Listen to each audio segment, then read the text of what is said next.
What is up, Bugga? We are back with actually my last episode, and we are with my president, Myesha, or Big Meese. Myesha, can you introduce yourself? Name, major, year, hometown. Tell us about yourself. Okay, so my name is Myesha. I'm a fourth year studying biology with minors in sociology and applied biotechnology. I'm pre-med. I'm from College Park, Georgia, and I graduated in like less than 2 weeks. Less than 2 weeks. It's crazy. It's very crazy, very crazy. How has your senior year been? I think senior year, it has been good. Like this last month, I feel like so much has happened in April. So much. Like it was literally just spring break, but I think it's been like a really good year. But it's so crazy how it's like almost over. Like I'm definitely gonna miss like being with my friends and stuff like that, but not classes. Like I'm glad those are over. I still haven't studied for my final. Oh, yeah. See, I have no finals. Wow, you really just chilling. I am. I'm kind of jealous. Yeah, so I've been packing my room and stuff, and we have like closing shifts for housing, but yeah, I don't have any finals. I'm done. All assignments are turned in. It's a straight party for the next 9 days. Yeah, definitely. Heavy. So what are you all involved in, or I guess was involved in now? I know. Ooh, it's crazy. I know. Past tense. I know. Well, I'm finishing I guess I'm done with my term as president of the Black Affairs Council. Yes. So I've been in that since freshman year. I was on FAB, then I was on E-Board the past 3 years. So just finished that. I'm also the CA in Myers. So the CA program is over, but so I'm the last CA in Myers Hall. And then I also have a mentee in the Clark County Mentor Program. So like this week or next week will be my last week visiting and like with my mentee. And I also do research on pre-health students and like their perspectives on studying abroad. Okay. So now that we have reached the end of our undergrad experience, what are your plans for after college? Well, definitely I'm gonna apply to med school. So at the end of this month and taking a gap year. So hopefully med school goes good one time, apply one time in, crossing my fingers. But honestly, I'm going to go lay down. I need a break. I'm not mad at you. I need a break. And hopefully I get to travel or do something with my family or my friends and stuff. But I just need a break, to be still, because I feel like I've been running and ripping and running all my time here at UGA, always doing something. So I think it would be nice to at least take the summer to just relax. Yeah. College is just a lot of just that, to go here, do this. But with BAC being such a big part of your experience here, how can you sum it all up, kind of? Ooh. Or can you even sum it all up, honestly? It feels so hard because I feel like BAC definitely did a lot for me. Because I feel like as a freshman, I did not know what was going on. And it was COVID. So I was like, I needed something. And I feel like even my freshman year, I didn't really truly use BAC or didn't really get everything I could have gotten out of it. So I think I really went into overdrive sophomore year and forward. But I think if I had to sum it up into one word, it would probably be rewarding. It's a lot of work. Planning events, I've done planning sophomore year I was student development chair, so I was planning an event a month, and then I moved up into course, and then now you're helping other chairs and directing them to do things, and then as president you're over everyone. So I definitely had some moments where I was this is so hard, I'm so tired. But then at the end I was wow, it's really rewarding. And I was talking to Kaylee at the last FAB event, and she was because she was on FAB with me too, and she was is it all worth it? And I was yeah, I think it all was worth it. So it was very bittersweet being done with it. I was definitely glad because it's always something to do, running a meeting, doing events and stuff. But it's wow, this really has been my college experience, just being in BAC. So no, definitely. BAC's done a lot for me too, so I know how you feel about that. So you have done so much here at UGA, and you've been involved in so many things, like you said before. So what are you most proud of and why? I feel like I'm most proud of, I think just doing things that I'm passionate about here at UGA.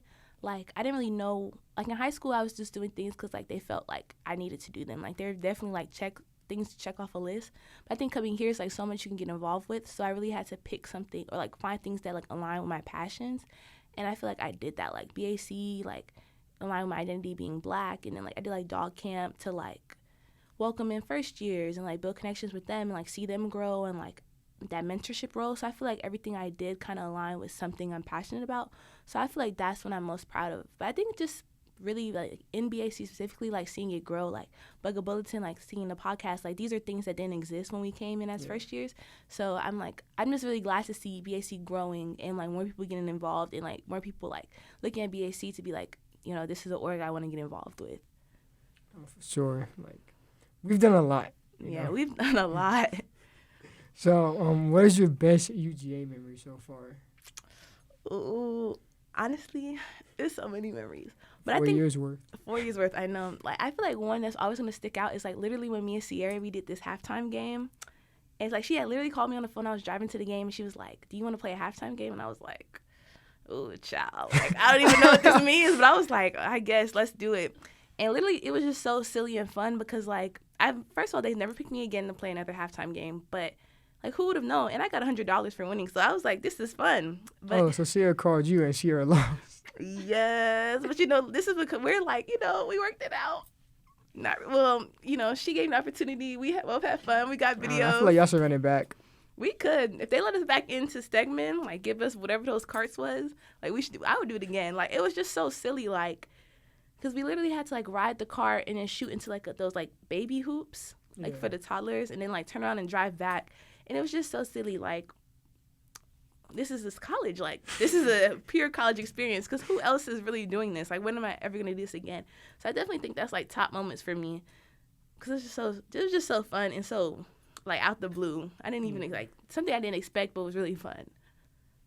Okay. What would you do different about your UGA journey? I think something I would do different. I think freshman year, I just really wasn't, like, out there, like, socially. Because it had been, like, a really long time since I had to, like, make friends. Like, all my friends were, like, friends I had since elementary school, and we just, like, kept going. Like, no one moved, and we just, like, went to high school. So I think, like, when I first came, I just did not talk enough. So if I would go back, I probably would talk a lot more, like really reach out to people. Because, you know, like, I met people, but it was, like, I would just meet them and then not talk to them or, like, not reach out. Like, hey, do you want to get lunch? So I feel like that it took me a longer time to, like, really make friends. Like, even on Fab, like, I feel like I was on Fab. And, like, I talked, kind of, but most of the time I feel like I was quiet. So I feel like if I had talked a lot more, I could have built connections with people earlier. So I probably, if that was anything, I would probably change that. And then, what makes BUGA?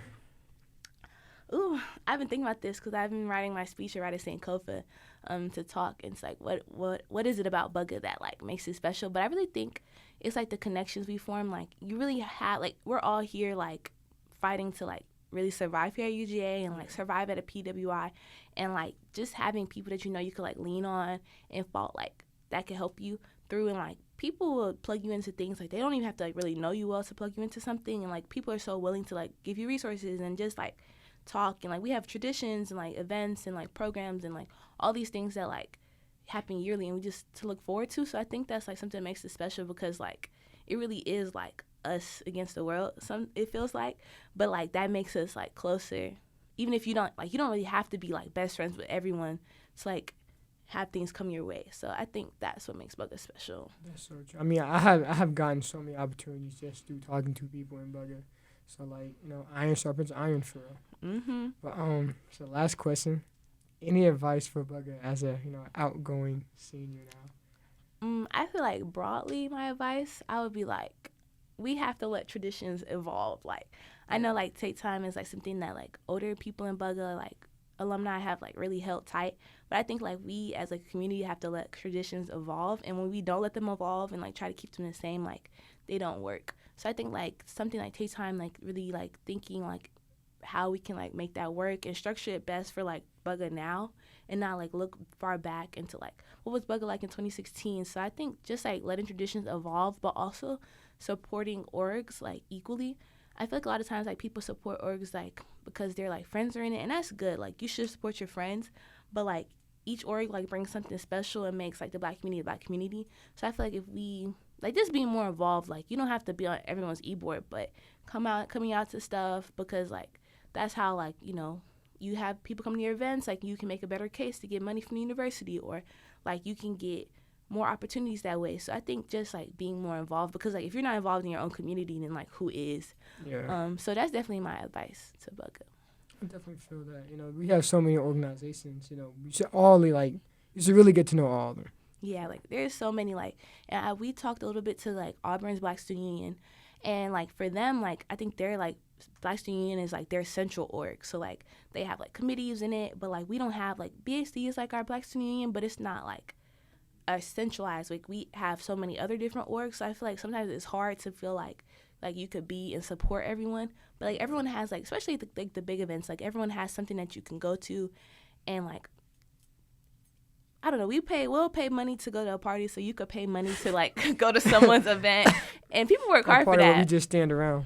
Yeah, so like you could pay money and go watch a show or do this or do that. Like, so it shouldn't be like a question of why are you not supporting these people? Like, if you can get that money out, a $20 party ticket, you sure can pay $5-6 to come to someone's event. So, no, that's real.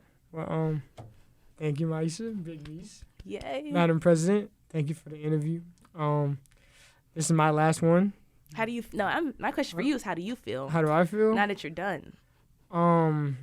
It's a weird feeling, you know. Like I always wanted to come here. My parents always came here, and you know, now that I'm leaving here, it makes me feel very old. Makes me feel very old, but at the same time, accomplished. You know. I came up with this idea in the summer, you know, and we were able to do it, and I feel like it's very successful, and I feel like we set it up for, you know, the next person to take it over and make it even better. So, and I'm happy with my experience. I'm happy I was able to, you know, interview a lot of great people, especially my president and, you know, Sierra, my camera woman, my producer. What other titles do you want? I'll give you best title ever. I don't know. All the titles. But, yeah, it's just an amazing opportunity for real. Yes, this is your legacy, Mike. So you should be so happy. I'm gonna show my kids this. I was playing. But yeah, y'all. Yay, Mike, you ate. Yay. That was good. I'm glad that you asked that question.